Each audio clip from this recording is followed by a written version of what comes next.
Hello, dear listeners. You're again with our podcast Green Fridays. Today, my guest is the Claudio Scalamonti. He's from Denmark. Yeah.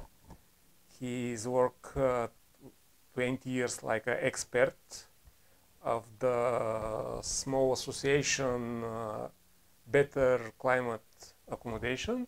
I have been the chairman there before and Yeah. work in the hotel business. And the focus of this association is to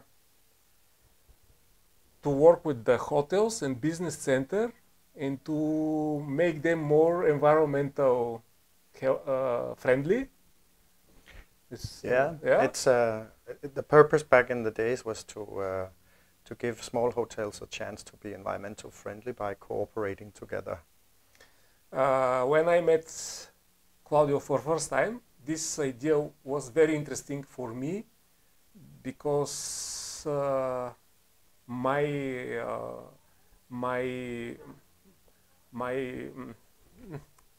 okay, как беше наблюдение? My view about Bulgarian situation is that we have no this kind of hotels which make something with their schedule, their program, their to make some effort to be more sustainable. And the idea to work for the small hotels, small businesses is more close to ideas of our organization, how we can help to them to improve them to be more environmental friendly.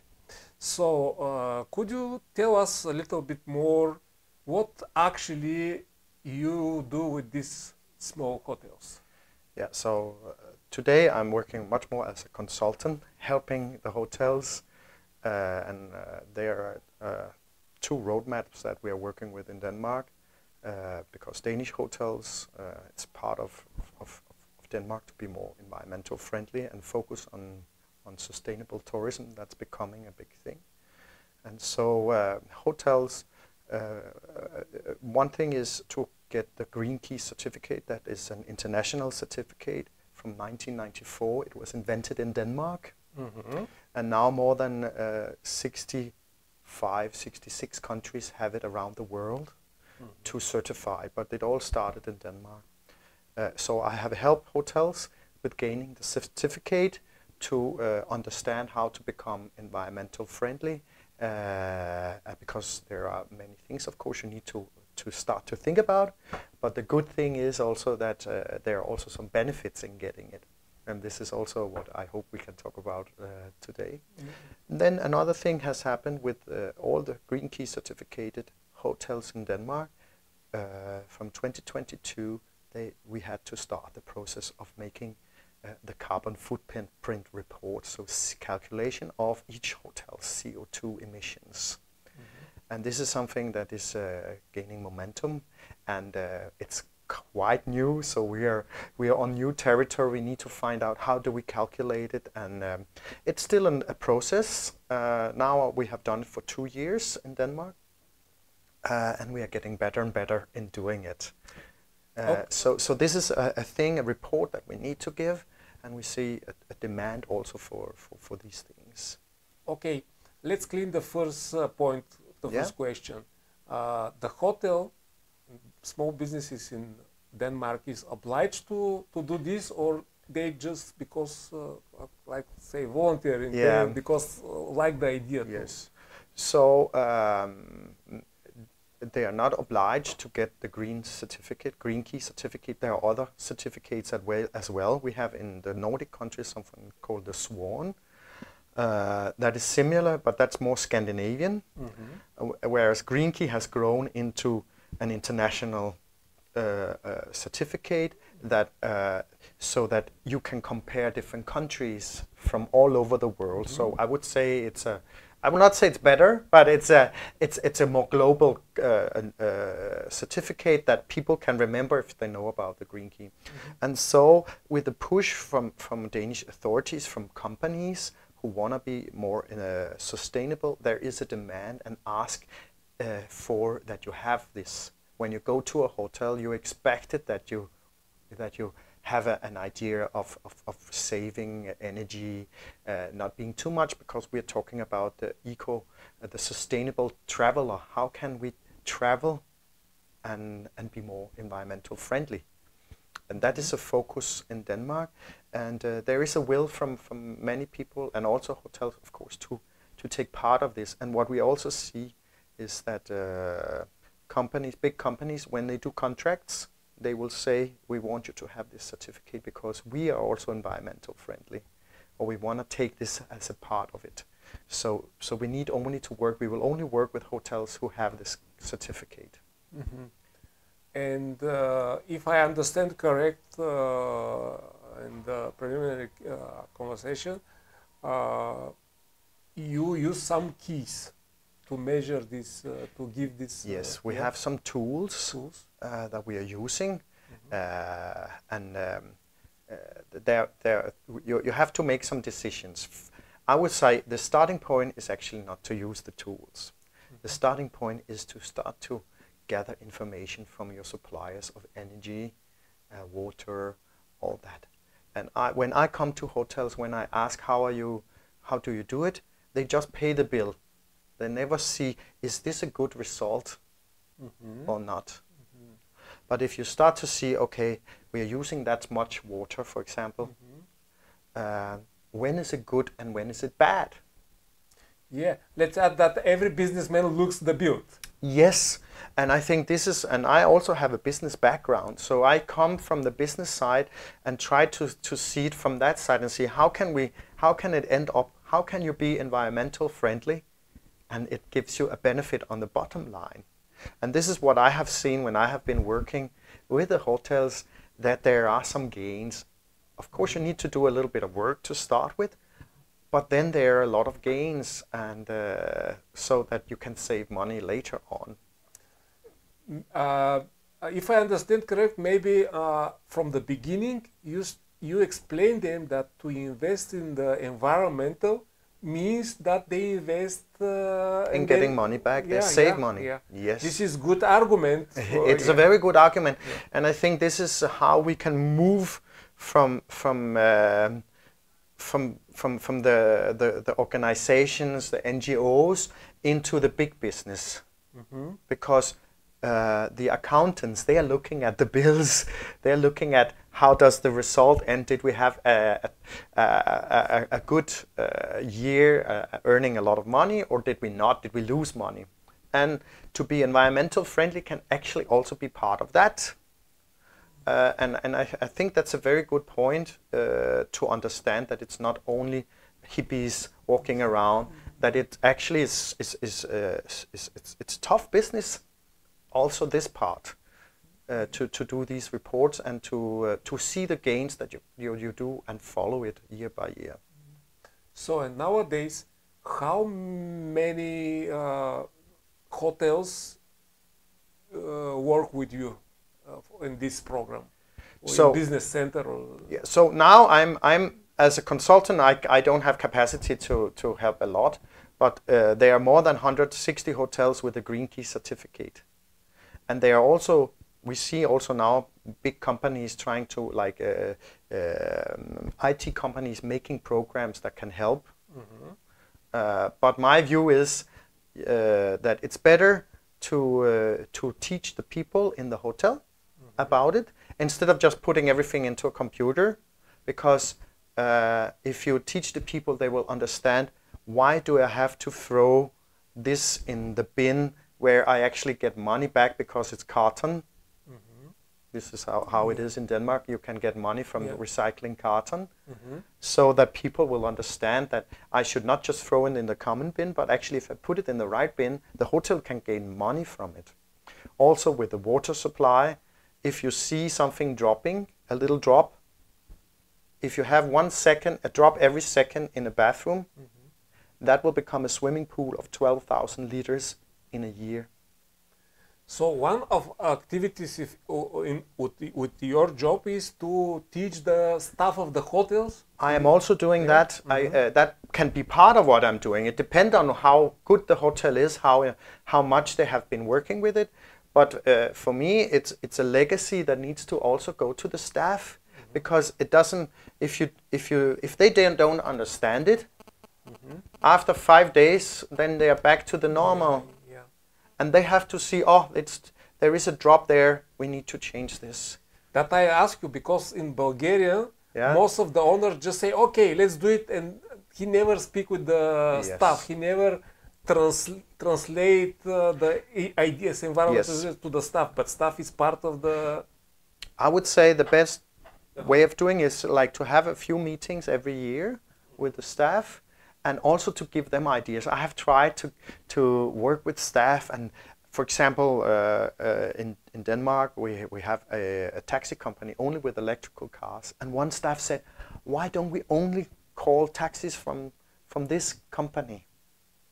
So the ideas came from the staff, and this is the best way.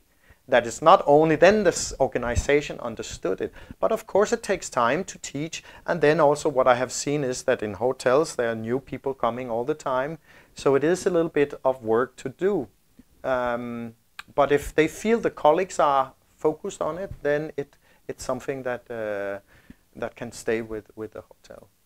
Yeah, okay. For now, you explain roles about two groups in this business: the owners and the staff. Yeah. But the third part of business is the client. That's true, and that's also very interesting.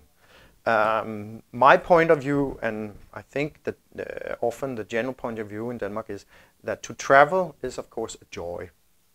So it's not to say to the client or the guest, "Oh, you're bad tourist," but it's to nudge the tourist to make some environmental friendly selections. So that they can understand that by for example, with towels, you don't need to wash the towels every day. That can be part of you being sustainable. And at home, how often do you wash the towels? You probably don't change them every day. And the same go with the cleaning in the room. And instead of saying you're bad tourist, you could say instead, "We give you 10% of discount in the bar if you choose not to do the cleaning one day."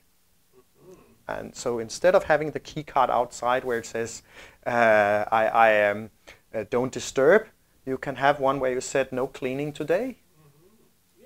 And then the hotel saves the cleaning. And again, that's down to the bottom line. That gives you a saving because you can then reduce on the cleaning, and cleaning is a very big part of running the hotel. Okay, this example with the hotel towel is acceptable for Bulgarian hotels now. They do this. Yes, this I know. Many hotels. The cleaning every day to clean room is maybe some hotels do, maybe some. But when we talk with you, you mentioned a very interesting example with the minibars. Yes, that's also a thing we have worked with the minibars. And a minibar with a refrigerator is taking a lot of energy. And what we have worked there to reduce the energy consumption is to have hot minibars. And a hot minibars means that you have all the supplies for making a drink. So you have maybe the vodka or the raki or whatever, the sodas if you need that. But it's not cold. But instead you give the guest the possibility to get ice. So it can be a common ice machine just outside some of the rooms, or you go down to the bar and get a bucket full of ice that you just bring to the room that will keep it cold for several hours. This is how we have worked with it, and we have had no complaints by guests about this. Actually, many think that it's a great idea to do it like this, and they understand that it's a lot of consumption. If you have a hotel of 200 rooms, that can really be something you see, and especially here in Bulgaria where it's much warmer in the summer. Yes. Absolutely, I can confirm your example. I've never been in Copenhagen, but I see in Stuttgart 3 months ago. Yeah.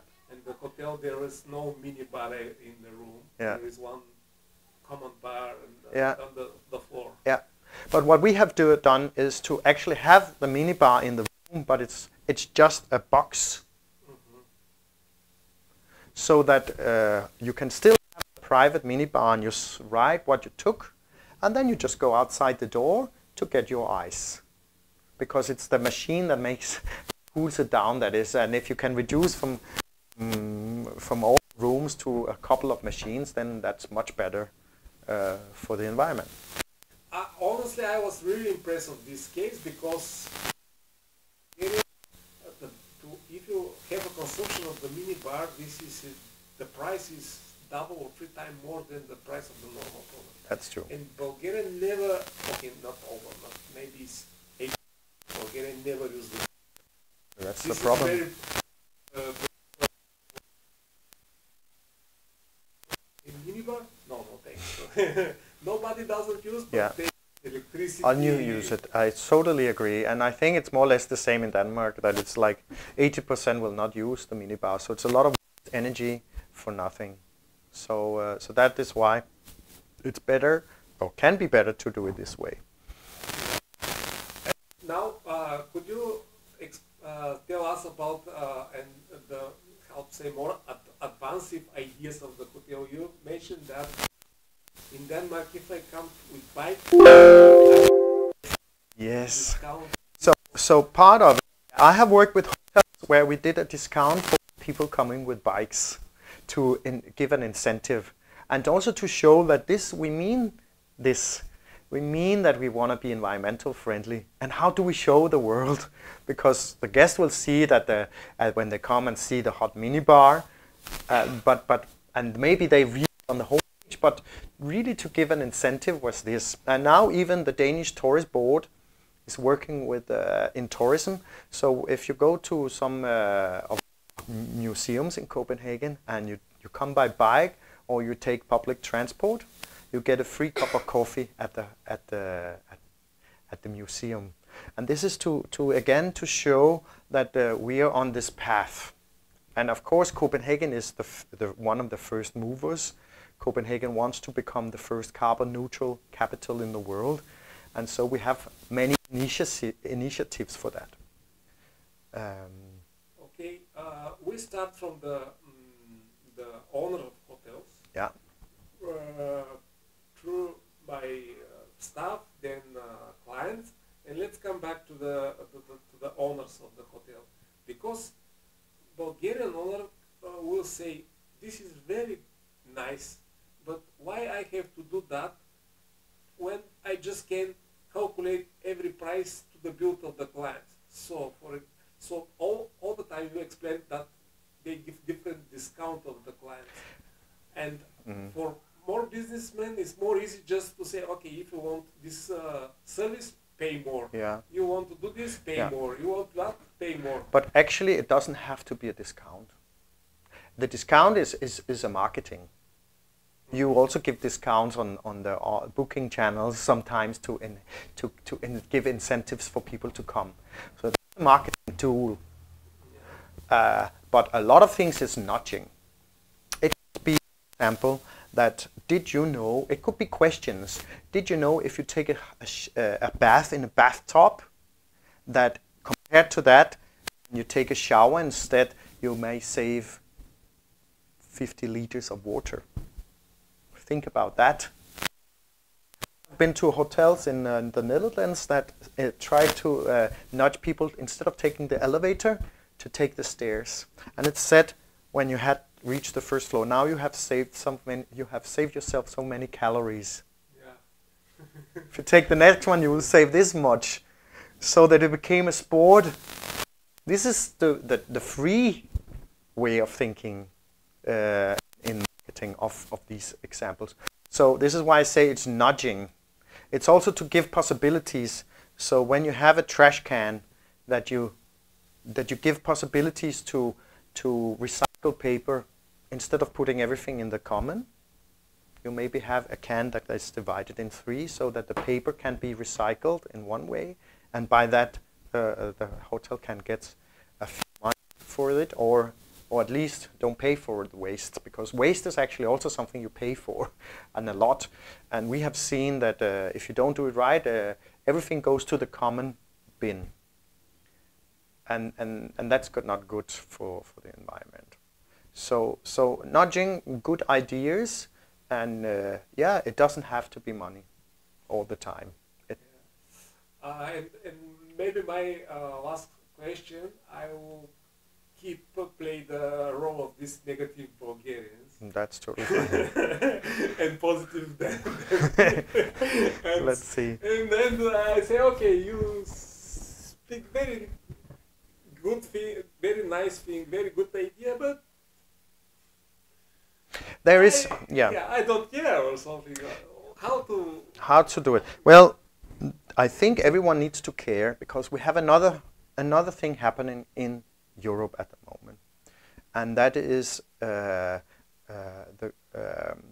we are getting a regulation now, the corporate sustainable calculations that we need to do. There is a directive of doing sustainable calculations, and from 1st of January 2024, so from this year, all companies with 500 employees and more will have to do a report. From next year it's 250, and in 2028 it's down to companies from 10 employees and more. That means, and this is what we see in Denmark, because we have had it before that, the demand. So companies are asking, when they sign contracts with the hotels, what we have a calculation that we need to do because of this directive from the EU. So we need to see how is the impact from our guests when they visit your hotel, because it's part of our calculation that we need to do. So there will come, sooner or later, something here also with this, because there will be a demand. And how do you do it? Well, it's time to find out, and I think this is the message now. Also here in Bulgaria, it's time to find out how we do it, because the demand within three to 4 years, everyone will ask for it. So it will be part of a business, and if you don't have it, you will lose business instead. And I think that's a key point, that you have the potential of losing your business because you cannot do the calculation, or you don't have the right tools to do it and knowledge about it. So it's better to start now when it's easy, and you can have an influence on how it works. Also here in Bulgaria, I'm very curious to see how it will take off here in Bulgaria. But in Denmark, of course, we are more advanced already, so we're using some tools that our authorities are also helping us with, so that we get information that we can use in the calculation. But besides that, the first thing, and that's where we started, make sure that you calculate all your energy, water supply, all these things, and don't just pay the bill, but see how it goes up and down. Because when you see every month, you see, oh, why did we use so much water that month? And then you can talk to the personnel and say, what happened? Maybe you have a leakage that you can find right away then, or something happened, a machine broke, whatever. But then you can, by asking these questions to the personnel, they also learn, oh, I need to report it right away. And by that you get this in. And then after you have all this, then there is a work in converting all this into the carbon footprint, the CO2. And this is what I'm helping also the hotels in finding these things. And that is by finding emissions, we have some, you call it emission factors. So the electricity, how much does that emit per kilowatt hour? I don't know if you have this from the public in Bulgaria, that they provide you with that.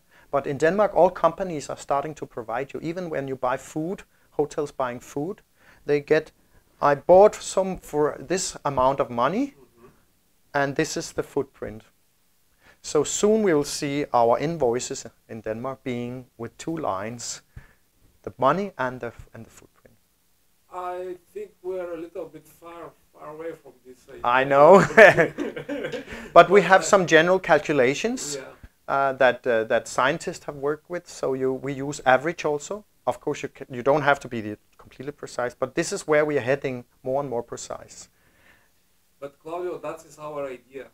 with interview like with you and the other person, just to move our society. Yes, and to hear how it is working other places. And I think you have a great possibility. And I think also we have touched upon it already.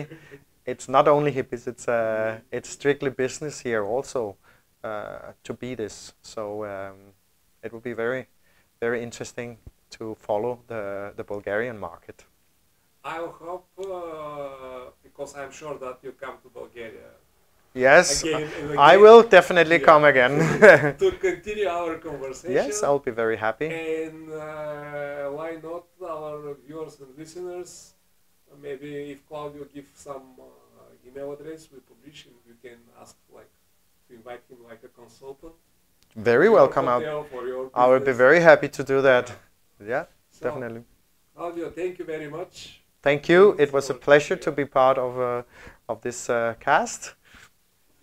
Dear listener and viewers, I present you Claudio Scalamonti from Denmark. He's a private consultant, expert. If you want to make your business more green, you can call him. Thank you. Thank you.